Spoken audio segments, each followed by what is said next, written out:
There you go. That's recording. Alhamdulillah. Bismillah. Bismillah ar-Rahman ar-Rahim. As-salatu was-salam ala Rasulullah. Amma ba'd. Assalamu alaikum wa rahmatullahi wa barakatuh. Thank you for all of you attending this webinar. We are really, really appreciative, especially on a Thursday evening. It is the blessed days of Dhul Hijjah. So we hope that this webinar provides benefit as well, inshallah. Also, I wanted to state the importance of why we're holding a webinar like this.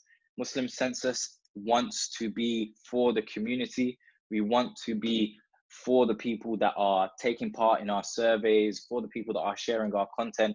So when we produce our reports, we want to share it with you guys in a forum like this that is very intimate, very personal, so that you guys can actually let us know what you think. So inshallah, at the end of this session, we want to see as many questions, criticisms, advice, topics for future. So inshallah, we can get that. Also, let me go through the layout of this call. We're going to start off with speaking about Muslim Census. We're going to introduce ourselves. We are not even a month old yet. And then we're going to speak about the content of our latest study, which is anti-blackness amongst young Muslims in the UK, inshallah. So myself and Mo, we're going to introduce ourselves. I'll start with myself. My name is Sadiq. I am the co-founder of Muslim Census. I had this idea and I went to Mo with it, and alhamdulillah, we've built it out. Hang on, I'm going to try keep a track of the comments as well.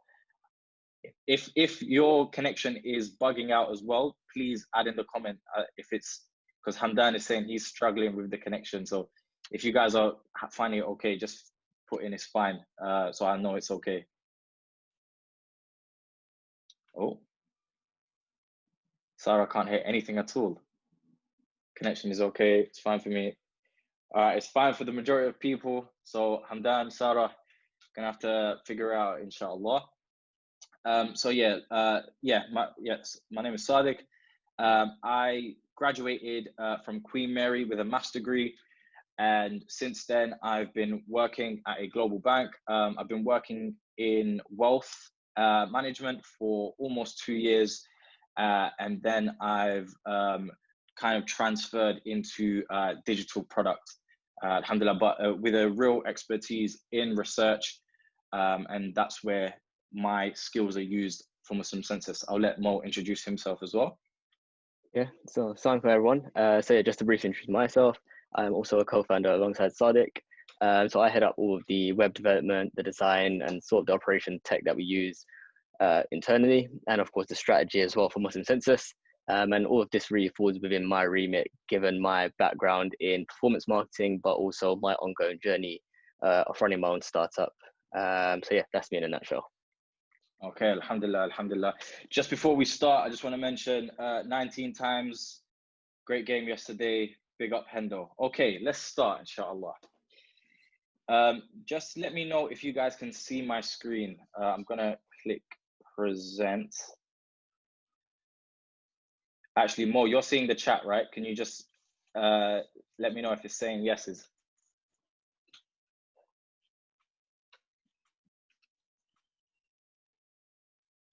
Yep.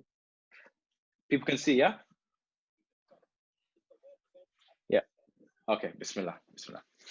Okay, so yeah, like I said, we're gonna speak about Muslim Census in a bit of detail and then speak about our report, inshallah. So let's start.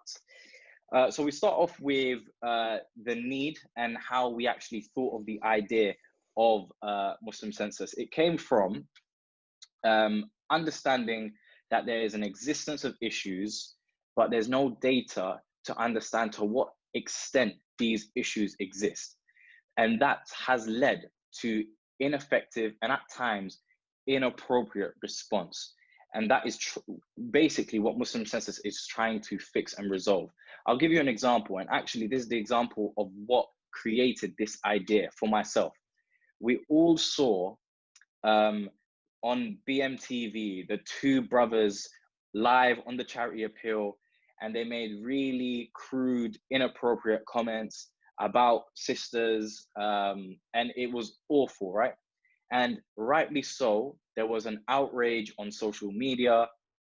And actually, I saw many accounts of people, sisters, sharing their experiences of something that they themselves have experienced within Muslim organizations, within Muslim areas and fields. Now, I saw that and saw, okay, hang on, this is happening at a larger rate than just this one video.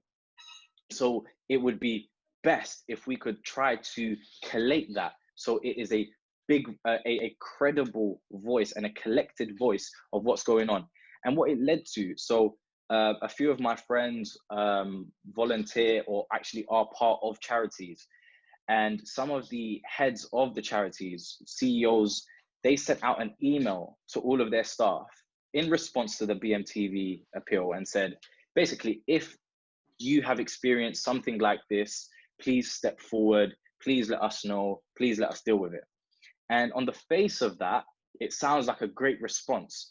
However, how do we know how sisters really want situations like this to be tackled? We don't. Also, we don't know how often this is happening.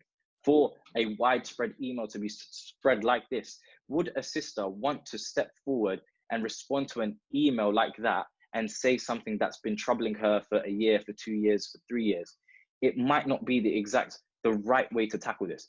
Now, for example, imagine Muslim Census were to do a study and to collect that voice from sisters, from people that have struggled or suffered at the hands of sexual abuse in the workplace, sexual harassment, and they themselves are voicing how they want situations to be dealt with. And then we can present that to the community, to the organizations. And again, inshallah, the plan is for that to lead to effective response. So that's where the need came from. And that's where Muslim Census built itself to try to provide. So what is Muslim Census? Muslim Census is the source of community-led data, empowering individuals and organizations to effectively respond to issues within the UK Muslim community. And we have four pillars that we want, four main things that we want to put across is that we are an independent organization. So we are not funded by any which way. I know we get questions, even though we're so early, are we funded by Prevent? Are we funded by the government? That is not true at all. We are independent, not funded by anyone.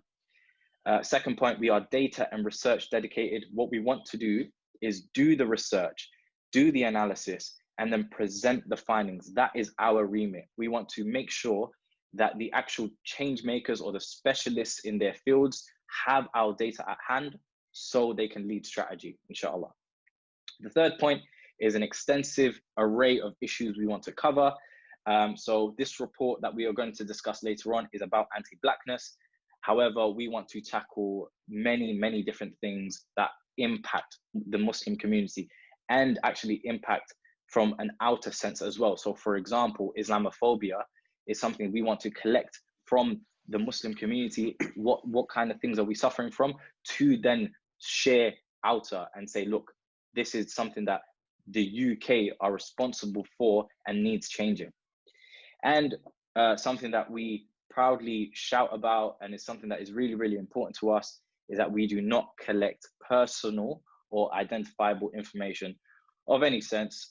We do anonymous surveys. The only thing we have is your email when you subscribe, but even then that is not put together with a survey response. These are completely separate. So when you're doing a survey response, we don't know who it is and we have no way of checking who it is.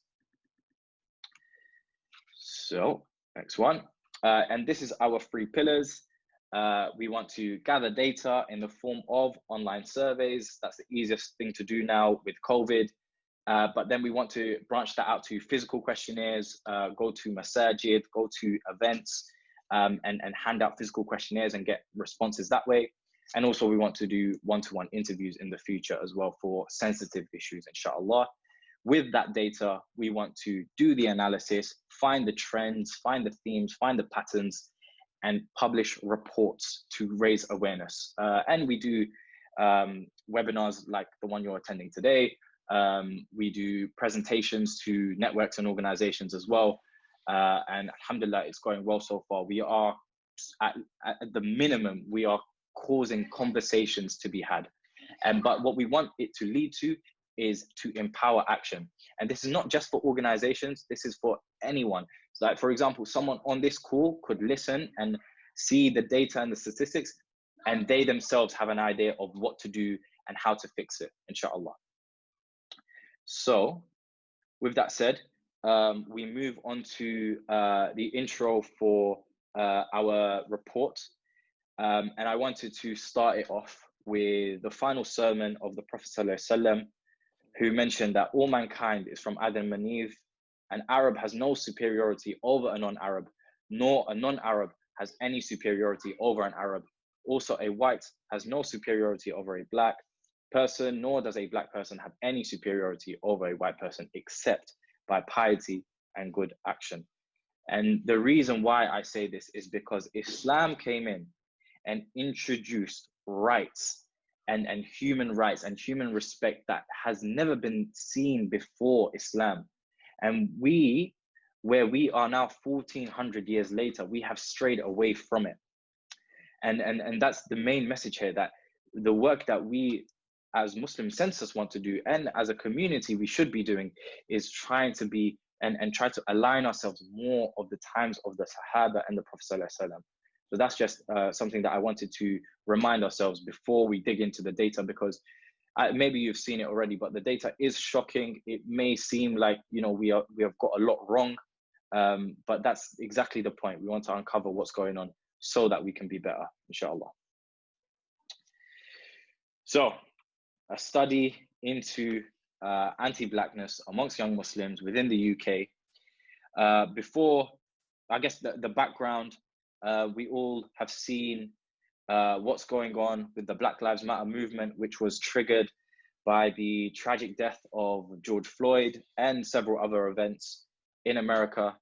And the reason, actually, what I want to make sure we take away and not lose focus of is the main message of Black Lives Matter is police brutality and the marginalization of Black people within the criminal justice system.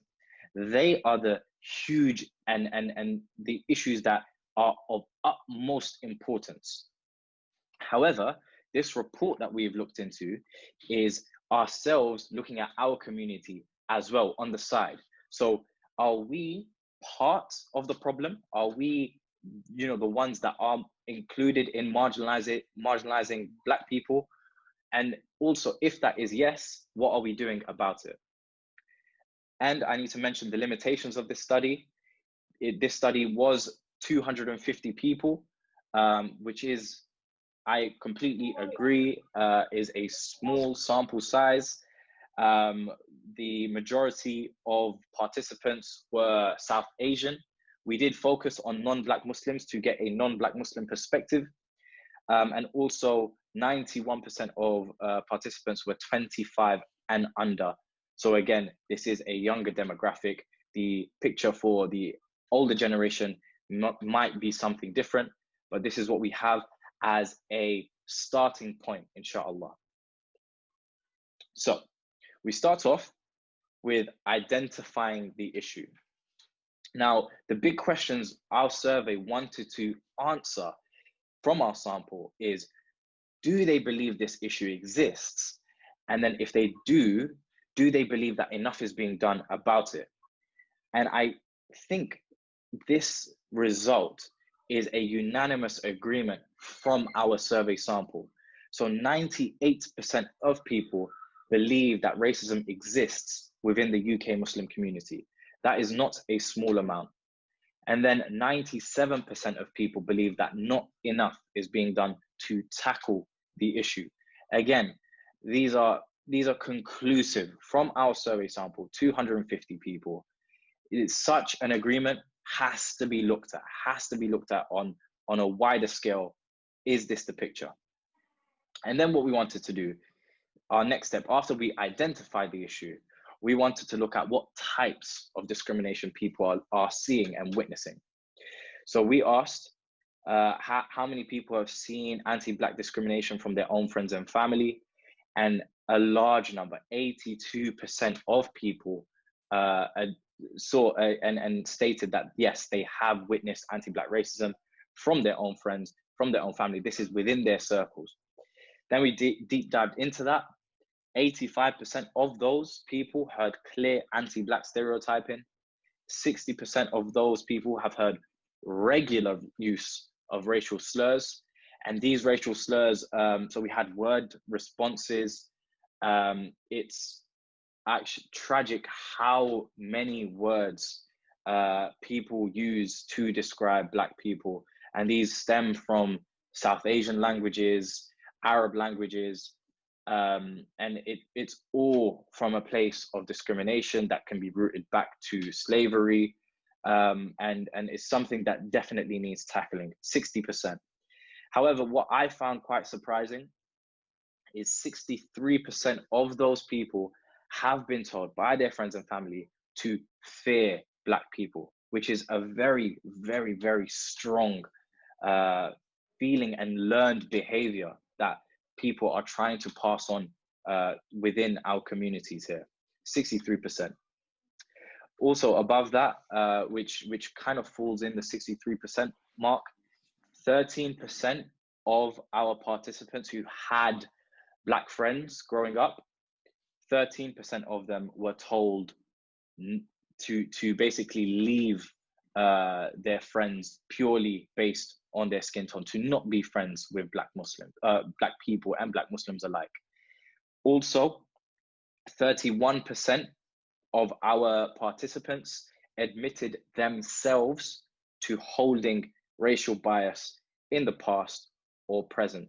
So 31%, it might seem like a low number, but when we think of our generation being the progressive generation, being the generation that wants to break down these barriers, 31% is something that needs tackling as well. But we do not want to just focus on the kind of stating what's going wrong and identifying the facts.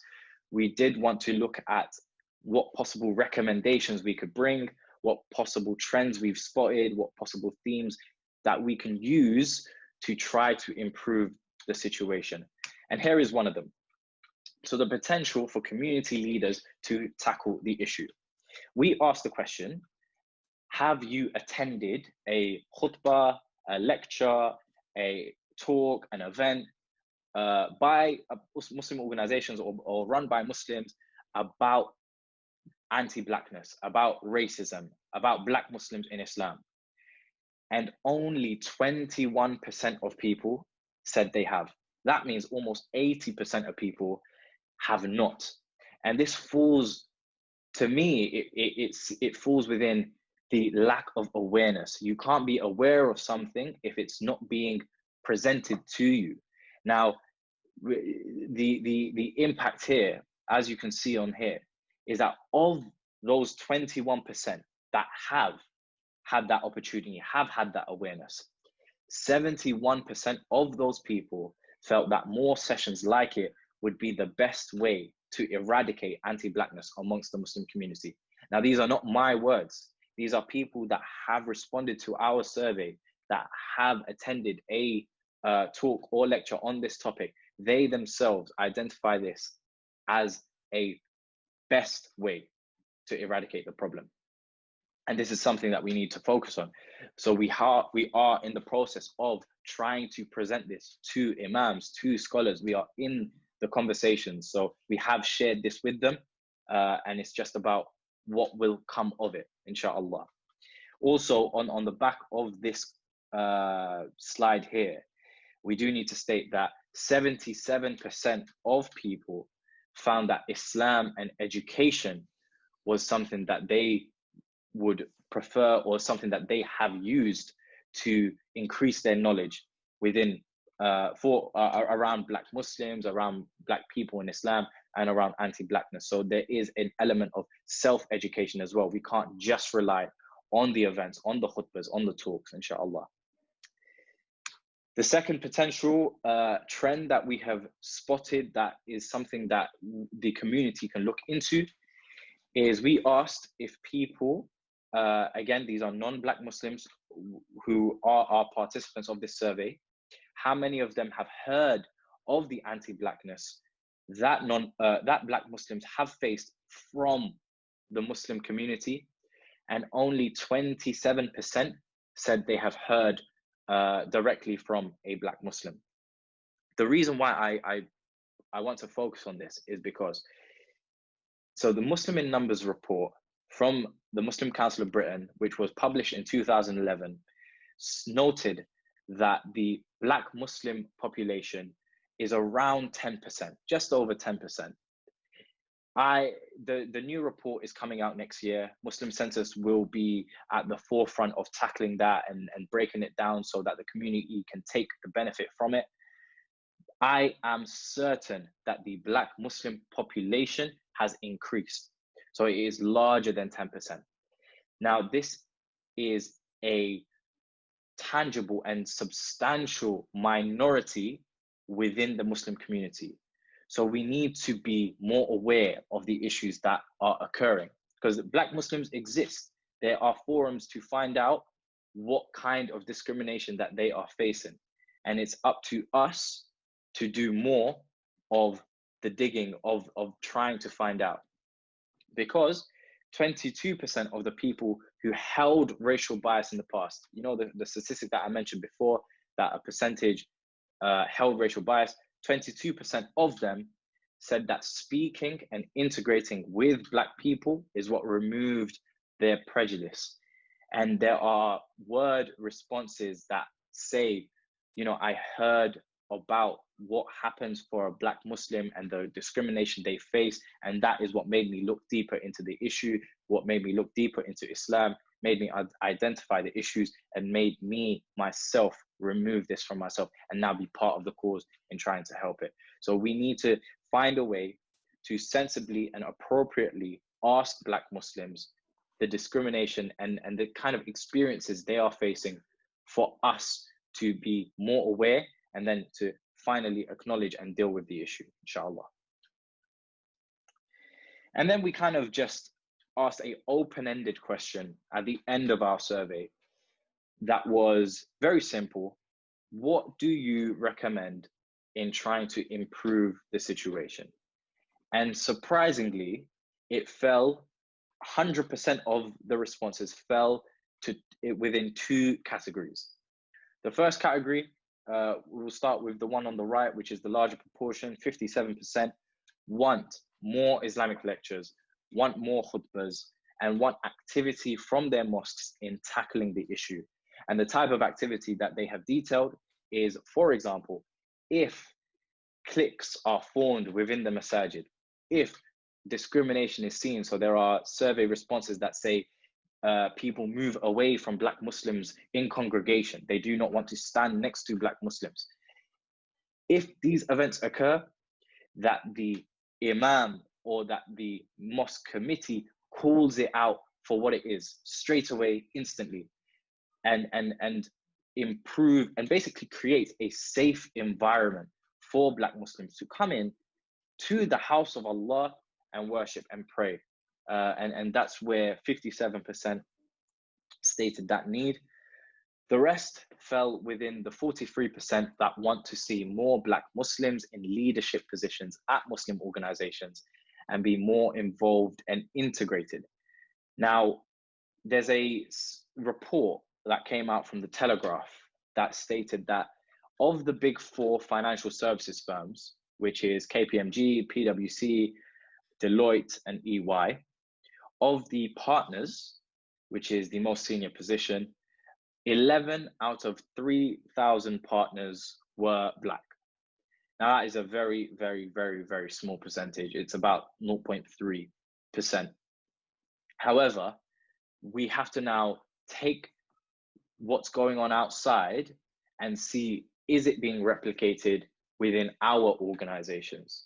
And actually, it's hard to find out exactly who's on a board and who's a trustee and who's a CEO. But from my brief look, I've looked at the boards, I've looked at CEOs, I've looked at trustees, and it is very, very rare to see Black Muslim representation. Some of the survey responses also pushed for a D&I element into Muslim organizations. There's not being enough done from our survey responses. And also some people suggested to start off with Black History Month and really champion that, because maybe Muslim organizations aren't doing enough to champion that anyway. So similar to D&I initiatives in the corporate sector, trying to look at seeing how you can implement that within your Muslim organizations, within, I don't mean to name drop, but within like your major charities, with your major Muslim organizations that are here to serve the community. Something needs to be done to basically just emphasize and highlight Black Muslims within our population, inshallah. So I wanted to just round off with our takeaways. So our takeaways are an increase in Islamic lectures and khutbahs, a conscious effort to sensitively engage and ask Black Muslims about the types of discrimination or the experiences they face, and finally to improve Black Muslim representation within the Muslim workforce within charities and Muslim organizations. And some of these might seem that they aren't revolved around ordinary people, like what can your average Joe, what can I do, what can you do? But a collective effort and being aware of these issues. So for example, when the conversation comes up, I don't know how many people have positions of influence within social media or within their mosque committee, or are they involved in charities as a volunteer? I feel like everyone can do at least something to just improve the awareness and generate some kind of conversation, so that eventually it reaches the change makers to actually make substantial change, inshallah. I wanted to end with our upcoming study. So I agree again that our survey sample size for this study was limited. And again, you can't make sweeping generalizations of the Muslim community as a whole. And what we want to do is make sure each and every survey that we do improves. So our next one is the financial impact of COVID-19 on the UK Muslim community. This is going to revolve around how many of our community have been furloughed, how many of our community have lost their job, how many of our community have had their hours reduced and thus their income reduced, how many of our people have applied for loans, have had to go out and borrow money purely forced upon themselves by the impacts of COVID-19. And the only way we're going to get a reflective and diverse sample is if you guys that are on this call and the many people that follow and support our work subscribe to take part in the future survey, and then actually take part and share to make sure other people take part as well. We're aiming for 1,000 people to complete this survey, our next one. And we're aiming for that to be diverse. We're aiming for that to really represent the UK Muslim community at large, inshallah. And there's our website there, muslimcensus.co.uk, and our social media there at Muslim Census on Twitter, LinkedIn, and Instagram.